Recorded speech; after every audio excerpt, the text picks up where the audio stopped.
بسم اللہ الرحمن الرحیم الحمد للہ وکفی وسلام علی عبادہ الذین اصطفی اما بعد اعوذ باللہ من الشیطان الرجیم بسم اللہ الرحمن الرحیم اقرأ باسم ربک الذی خلق سبحان ربک رب العزة عما یصفون وسلام علی المرسلین والحمد للہ رب العالمین اللهم صل على سيدنا محمد وعلى آل سيدنا محمد وبارك وسلم اللهم صل على سيدنا محمد وعلى آل سيدنا محمد وبارك وسلم اللهم صل على سيدنا محمد وعلى آل سيدنا محمد وبارك وسلم۔ ماہ رمضان مبارک کی 17 تاریخ ہے، سن 1441 ہجری ہے۔ مئی مہینے کی 11 تاریخ ہے، سن 2020 عیسوی ہے۔ لاک ڈاؤن کا زمانہ ہے اور کرونا وائرس کی وبا ہے۔ اللہ تعالیٰ سے دعا ہے کہ اللہ پاک اس بیماری سے اہل ایمان کی پوری انسانیت کی حفاظت فرمائے اور اللہ پاک اپنی طاقت اور قدرت کو پہچاننے کا اس کو ذریعہ بنائے۔ اللہ رب العزت نے اپنی قدرت سے اور اپنے فضل سے ہم سب کو دنیا میں پیدا فرمایا، اور اس دنیا میں نفع نقصان کی چیز کیا ہے اللہ پاک نے وہ بھی ہمیں بتائی۔ اس دنیا میں ماں باپ اپنے بچوں کی ضروریات سے خوب واقف ہوتے ہیں، حالانکہ بچے چھوٹے ہوتے ہیں، ابھی ان کی زبان نہیں پلٹتی، وہ کوئی تلفظ نہیں کر سکتے، لیکن ان کو اشاروں کے سمجھنے میں بھی ماں باپ کو کوئی تکلیف نہیں ہوتی۔ اسی طرح انسان جو اپنے باڑے میں، آنگن میں، کھیتی باڑی میں جانور پالتا ہے اپنی ضرورت کے، گائے ہیں، بھینسیں ہیں، بکریاں ہیں، جب وہ جانور انسان کے باڑے میں رہتی ہیں اور انسان کی نگرانی میں رہتی ہے، اس کی ملکیت ہوتی ہے، تو انسان کو ان کی ضرورتوں کو سمجھنے میں بھی دشواری نہیں آتی، حالانکہ وہ بے زبان جانور ہیں، بے زبان جانور ہوتے ہیں، لیکن انسان سمجھ جاتا ہے کہ اس کا مزاج کیسا ہے، اس کی طبیعت کیسی ہے، آج یہ بھوکی کیوں ہے، آج یہ بیٹھی ہوئی کیوں ہے، آج یہ جانور کھڑا ہوا کیوں ہے، بیٹھ کیوں نہیں رہا، اس کا پیشاب بتلا رہا ہے، اس کی پیشاب کا طریقہ اور اس کی مینگنی اور گوبر وہ بتا رہا ہے کہ اس کا جی ٹھیک نہیں ہے، اس کی صحت ٹھیک نہیں ہے۔ تو جب اللہ رب العزت نے ایک چھوٹی سی مخلوق انسان کو اس کائنات کے اندر ایسی عظیم دولت ذہن کی اور عقل کی عطا فرمائی کہ وہ اپنے بچوں کے اشاروں کو سمجھ کر اندازہ کر لیتا ہے کہ ان کو کس چیز کی ضرورت ہے، اور وہ اپنی ملکیت کے جانوروں کے مزاج کو دیکھ کر سمجھ لیتا ہے کہ ان کو کیا پریشانی اور کیا تکلیف ہے، تو کیا کائنات کا ربا، کائنات کا خالق و مالک، کیا اپنے بندے جو اس کائنات میں اللہ پاک نے اشرف المخلوق جن کو بنایا، کیا ان کی ضرورت کو نہیں سمجھتے ہوں گے وہ رب؟ یقیناً پیارے رب انسان کی ضرورتوں کو کیوں نہیں سمجھتے، وہ تو ہمارے خالق و مالک ہیں۔ انسان کو اللہ نے کیوں پیدا فرمایا، اس کا مقصد حیات کیا ہے، اس کی ضروریات کیا ہے، اس کے مضرات کیا کیا ہیں، اور اس کے منافع کن چیز میں ہیں۔ اللہ رب العزت نے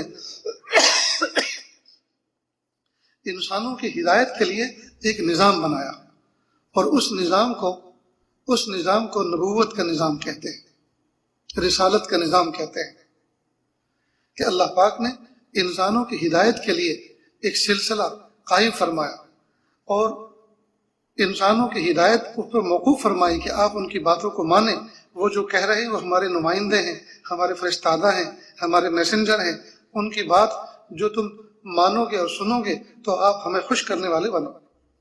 چنانچہ سب سے پہلے نبی جو اس کائنات میں آئے وہ ابو البشر حضرت آدم علیہ السلام تھے، جن کی ذات سے انسانوں کا بیج دھرتی پر آیا، جو انسانوں کی ابتدا تھے، اور وہ اللہ کے پیغمبر تھے، نبی بھی تھے۔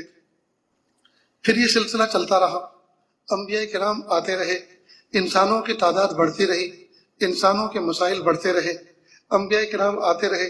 کئی مرتبہ تو ایک ہی زمانے میں کئی نبی ہوتے تھے، بھائی بھی نبی، دوسرا بھائی بھی نبی، بیٹا بھی نبی، ابا بھی نبی، چچا بھی نبی، سسر بھی نبی، داماد بھی نبی۔ اس طرح انبیاء کرام کا سلسلہ چلتا رہا اور انبیاء کرام اب اپنے وقت پر آتے رہے، اور اللہ رب العزت اپنے منشے کو، اپنی مراد کو انبیاء کرام کے ذریعے سے انسانوں پر واضح کرتے رہے۔ انبیاء کرام اس زمانے میں جب تشریف لاتے تھے تو انسانیت کا بچپنا تھا، انسان گویا اس دنیا کے اندر اس دھرتی پر گھٹنیوں چل رہا تھا، لہذا ہر چیز کی سکھانے کی ضرورت تھی۔ چنانچہ جب انبیاء کرام دنیا میں تشریف لاتے تھے تو وہ جہاں انسانوں کو اللہ سے جوڑنے کے لیے عبادت کا علم لے کر آتے تھے، وہی انسانوں کی معاش کا بھی علم لے کر آتے تھے کہ وہ اس دنیا میں اپنے آپ کو کیسے ڈیولپ کریں، اپنی ضرورتوں کو کیسے تیار کریں اور اس میں کیسے سہولت پیدا ہو۔ چنانچہ کوئی نبی کھیت جوتنے کی تعلیم لے کر آیا کہ کھیت کیسے جوتا جاتا ہے، بیج کیسے بویا جاتا ہے۔ کوئی نبی سوئی دھاگے کی تعلیم لے کر آیا کہ جسم کو سی کر کس طرح سے جسم کو چھپایا جاتا ہے، اور کوئی نبی جو ہے قلم سے کاغذ پر لکھنے کی تعلیم لے کر آیا، اور کوئی نبی یہ انسان زیادہ ہو گئے ہیں اور آپس میں دشمنی کرتے ہیں، لڑتے ہیں، ایک دوسرے کی مخالفت کرتے ہیں، تو ایک دوسرے سے دفاع کیسے کیا جائے، حفاظت کیسے کی جائے۔ چنانچہ ان کو زرہ بنانے کا اللہ پاک نے علم لے کر بھیجا کہ زرہ اس طرح سے بنتی ہے، شیلڈ اس طرح سے تیار ہوتی ہے، اور بلٹ پروف جیکٹ اس طرح سے تیار ہوتی ہے۔ غرض یہ کہ انبیاء کرام جہاں انسانوں کو ذات حق سے وابستہ کرتے تھے، اللہ کی ذات سے جوڑتے تھے عبادت اور طاعت کے ذریعے سے، وہیں ساتھ ساتھ انبیاء کرام انسانوں کو اس دنیا کے اندر رہتے ہوئے کس طرح سے وہ اللہ تعالیٰ کی نعمتوں سے فائدہ اٹھائیں اور کیسے اپنے لیے کاموں میں سہولت پیدا کریں، اس کا بھی علم لے کر آتے تھے۔ جب انسانیت اپنے بچپنے سے نکل گئی اور انسانیت گویا بھرپور جوانی کو پہنچ گئی، پھر اللہ رب العزت نے سید الانبیاء محمد الرسول اللہ صلی اللہ علیہ وسلم کو آخر میں بھیجا۔ وہ خاتم النبیین ٹھہرے، محبوب صلی اللہ علیہ وسلم پر نبوت ختم ہو گئی اور نبوت کے دروازے کو گویا تالا لگا دیا گیا۔ اب صبح قیامت تک کوئی نبی آنے والا نہیں ہے۔ اگر کوئی نبوت کا دعویٰ کرے تو وقت کا کوئی فرعون، کوئی ابلیس تو ہو سکتا ہے، شیطان تو ہو سکتا ہے، نبی ہرگز نہیں ہو سکتا۔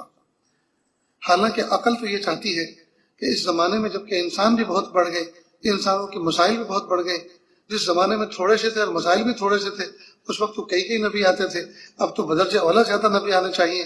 بمبئی اور کلکتہ اور دلی جیسے شہروں کے اندر کم از کم 4 5 نبی ہونے چاہیے تھے، لیکن ان شہروں میں تو کیا، اور پورا ملک ہندوستان تو کیا، پوری دنیا میں کسی کونے میں کسی چپے میں کوئی نبی نہیں۔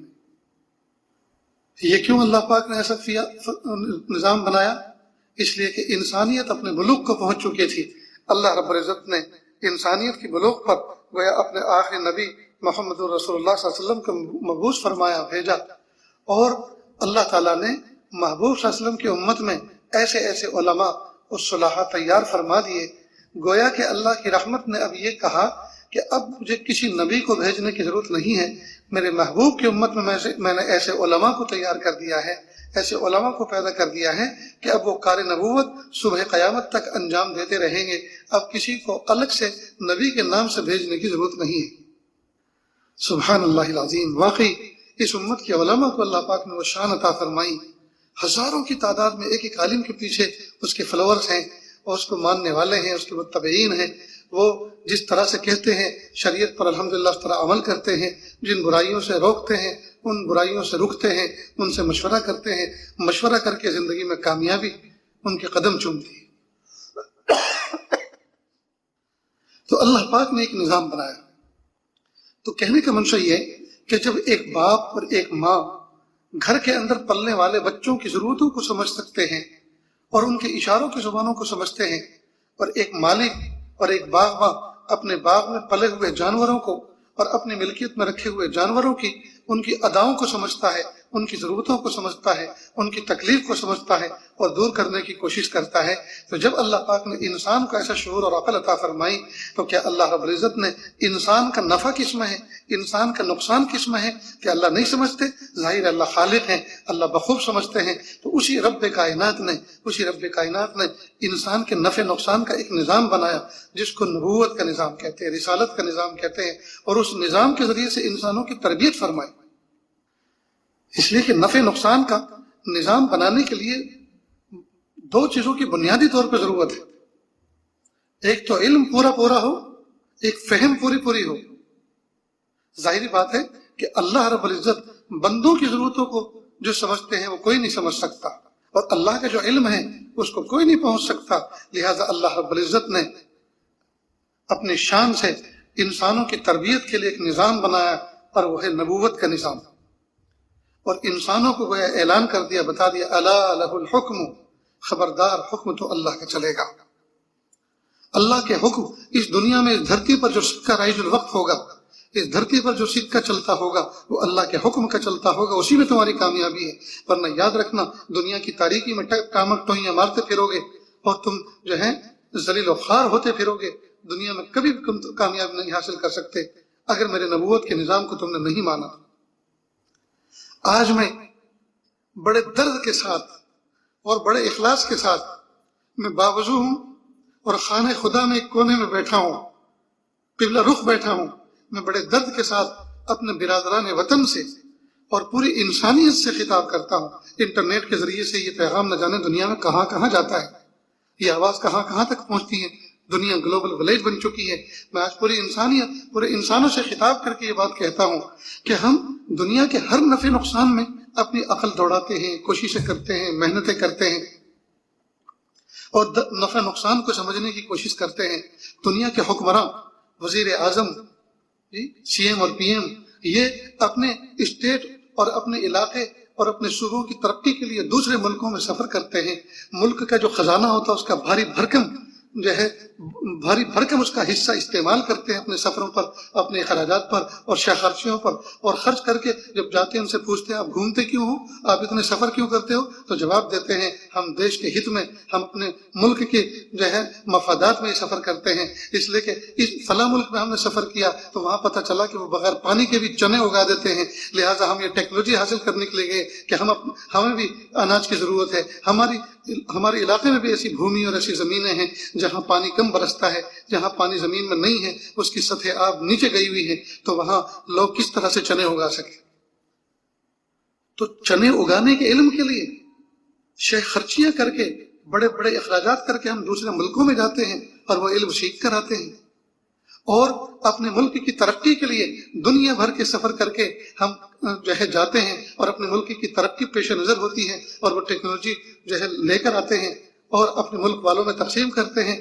لیکن انسان کیا ہو گیا ہے، انسانوں کو اپنی روح کی ترقی، اپنی آتما کی ترقی، اپنے باطن کی ترقی کے لیے ہم کیوں سمجھنے کی کوشش نہیں کرتے کہ ہمارے باطن کی ترقی کس میں ہے۔ اور ہم اہل ایمان جن مسلمانوں سے پوری دنیا اس وقت کھار کھائی ہوئی ہے، اور مسلمانوں سے پوری دنیا اس وقت جو ہے دشمنی لیے ہوئے ہے، اور مسلمان اس وقت مظلومیت کے زندگی آسمان کی چھت کے نیچے گزار رہے ہیں، ان علماء اور ان کے علماء، ان کے پیشوا آخر ان کے ساتھ سر جوڑ کے کیوں نہیں بیٹھتے کہ آج ہم نیوٹرل ہو کر، ہم بالکل خالی الذہن ہو کر ہم تم سے کچھ سوال کرتے ہیں، ہمارے من میں کچھ سوال ہیں، ہم آپ سے پوچھتے ہیں، آپ بتاؤ، ہمیں جواب دو۔ وہ جواب دیں گے، اور اسلام کا نظام ایسا ہے اگر اس سے جواب نہیں بن سکے گا تو اپنے کسی بڑے سے پوچھ کے جواب دے گا۔ اس کو سمجھنے کی کیوں کوشش نہیں کر رہے، اور اسلام کو سمجھنے کی کیوں کوشش نہیں کر رہے؟ ساری دنیا کی ترقیوں کو سمجھ رہے ہیں، ساری دنیا کی ٹیکنالوجی کو اپنے یہاں اپنے گھر میں لانے کی اور بسانے کی کوشش کر رہے ہیں، لیکن انسان کی آتما کی ترقی، انسان کی روح کی ترقی جس چیز میں ہے، اس کی ترقی پر ڈسکس کیوں نہیں کرتے، اس میں کیوں نہیں سوچتے؟ اس میں جو کچھ سمجھ رکھا ہے بس اسی پہ ہاتھ دھر کے بیٹھے ہیں کہ جو کچھ ہم کہہ رہے ہیں، جو کچھ کر رہے ہیں وہی کافی ہے۔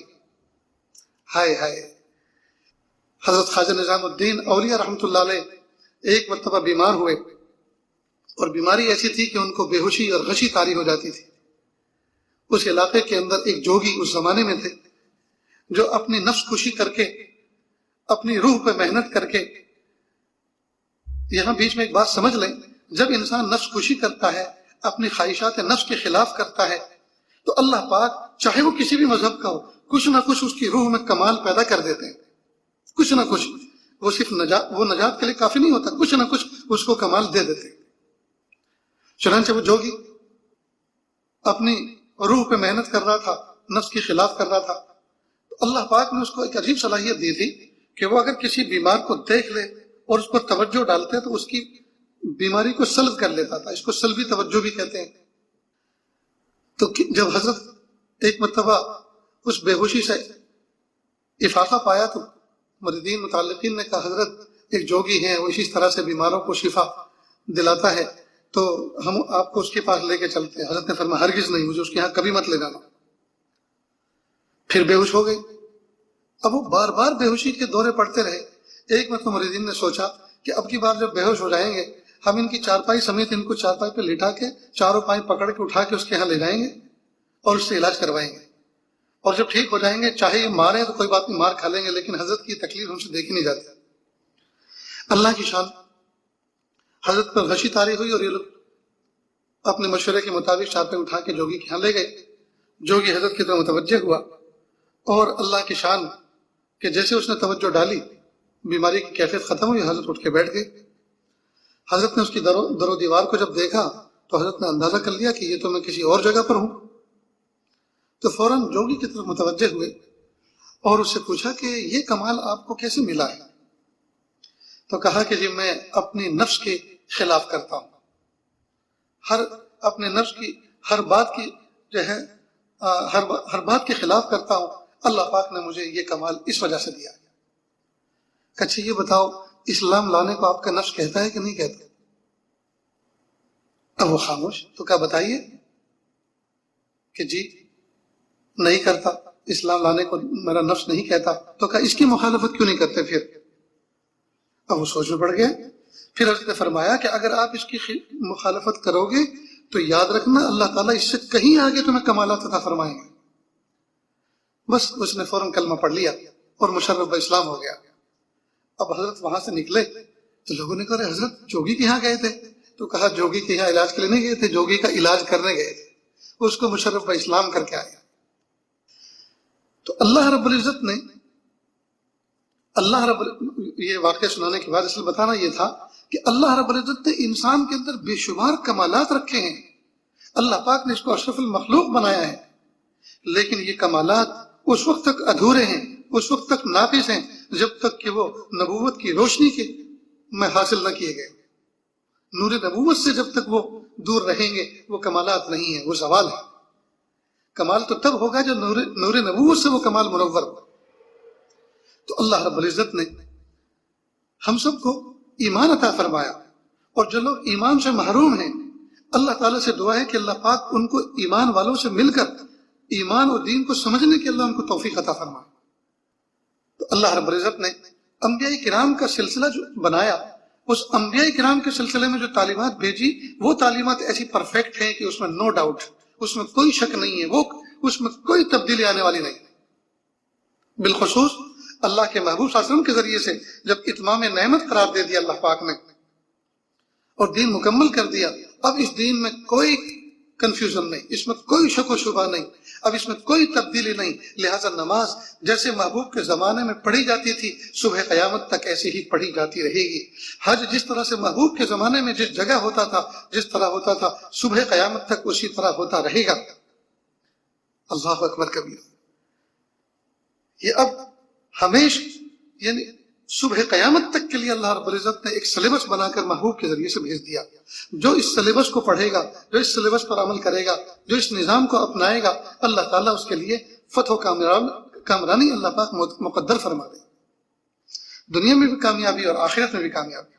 اور جو اس کو اگنور کرے گا، جو اس کی مخالفت کرے گا، دنیا میں چاہے چند دن وہ گزار لے، چاہے جیسے دنیا میں بھی اس کے دل میں سکون نہیں رہ سکتا، اور آخرت میں تو اس کا کوئی ہے ہی حصہ نہیں، وہاں تو جہنم اس کا انتظار کر رہی ہے، اور دنیا ہی سے اس کی ابتدا ہو جاتی ہے۔ اللہ تعالیٰ ہم سب کی حفاظت فرمائے۔ اب محبوب صلی اللہ علیہ وسلم کے ذریعے سے جو دین ہم تک پہنچا، اس اسلام کا امتیاز دو بنیادی باتیں ہیں، ایک ہے عدل اور ایک ہے اعتدال۔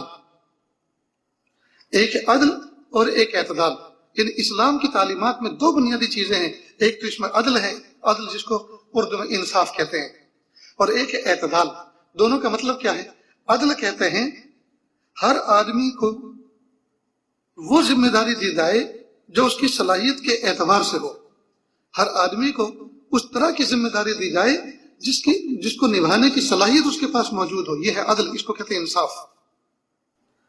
اور اعتدال سے مراد جو حقوق متعین کیے ہیں اس میں انصاف ہو، یعنی جس کے ذمے جو حق لگائے گئے ہیں اس کو انصاف کے ساتھ لگائے. ایسا نہ ہو کہ کمزور ہیں تو اس پر زیادہ بوجھ لاد دیا اور جو قوی ہے تو اس کو کم دیا. افراط و تفریط نہیں، اعتدال کی ضد ہے افراط و تفریط.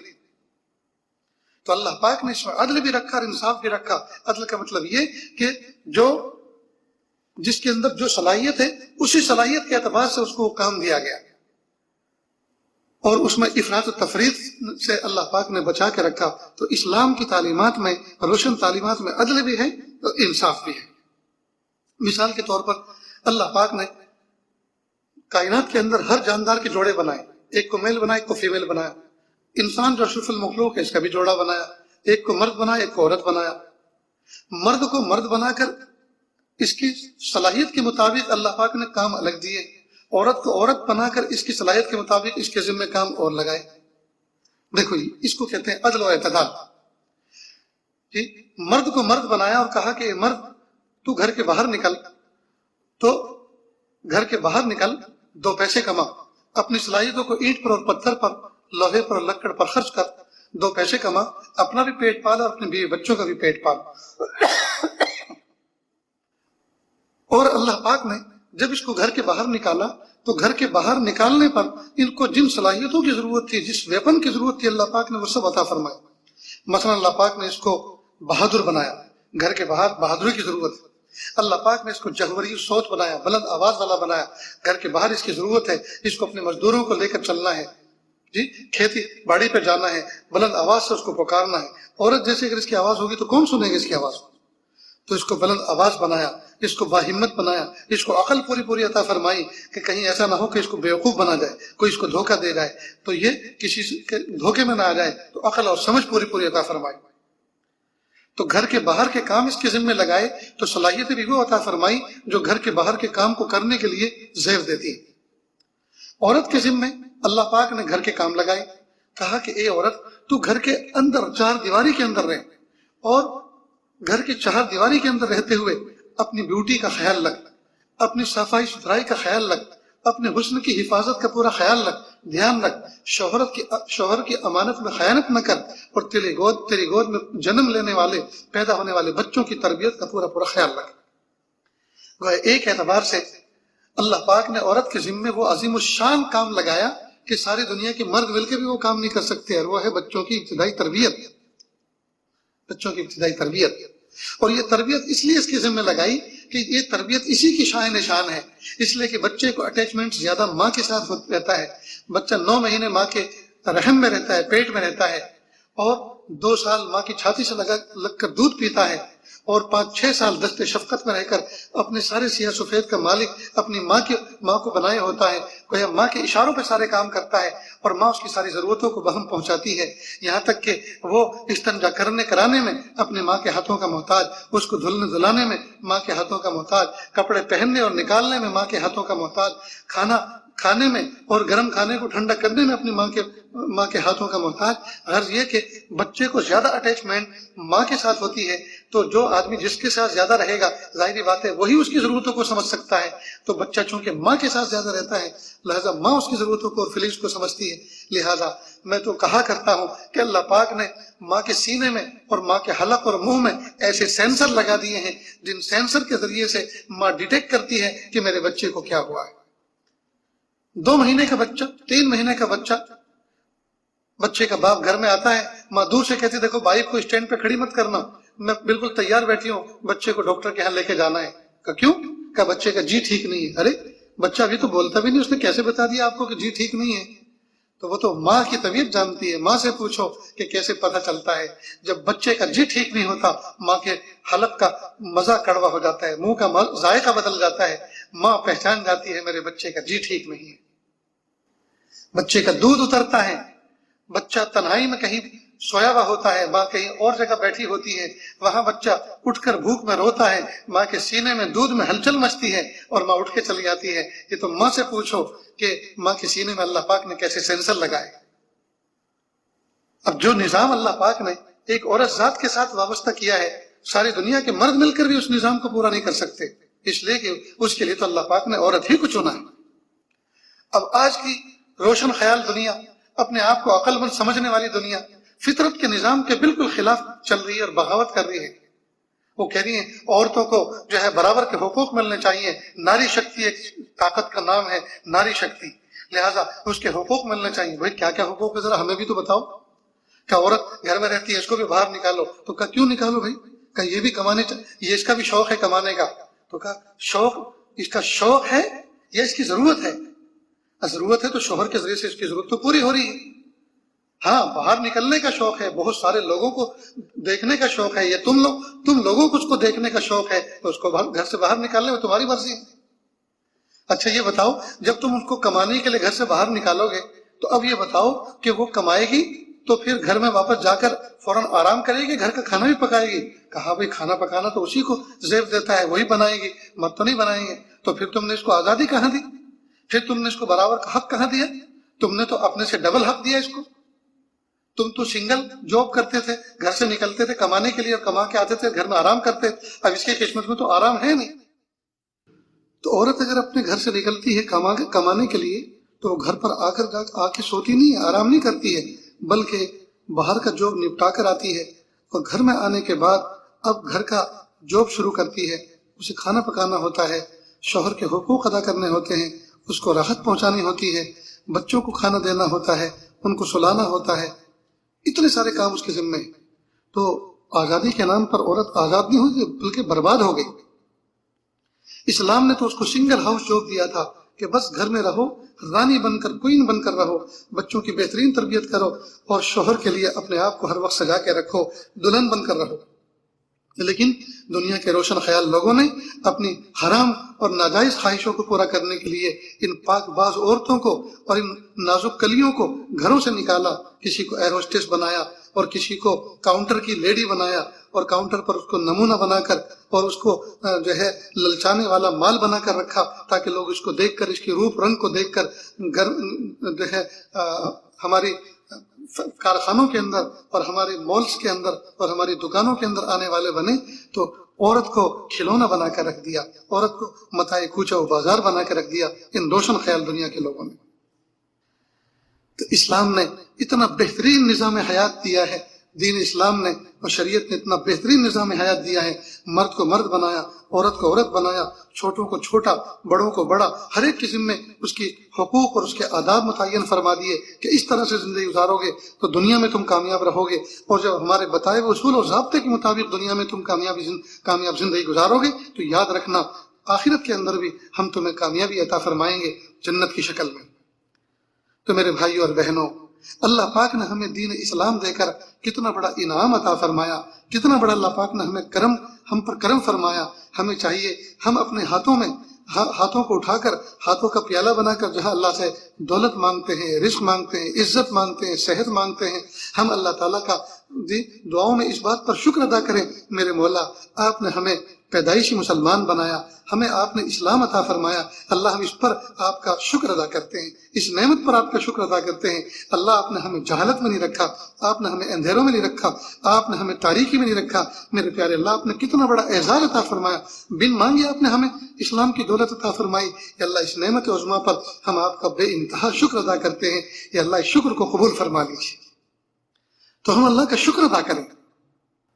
تو آج کی مجلس بس اسی پر موقوف ہوتی ہے کہ اسلام جو اللہ پاک نے ہمیں نعمت عظمیٰ کے طور پر عطا فرمایا ہے، ہم اس نعمت پر اس مبارک مہینے کے اندر دعاؤں کے اندر اللہ کا شکر ادا کریں، مستقل اس کے لیے 2 نفلیں پڑھیں اور اللہ سے کہ میرے پیارے رب آپ نے ہمیں ایمان عطا فرمایا، اسلام عطا فرمایا، یا اللہ اس نعمت پر آپ کا شکر ادا کرتے ہیں، اللہ اس شکر کو قبول فرما لیجیے۔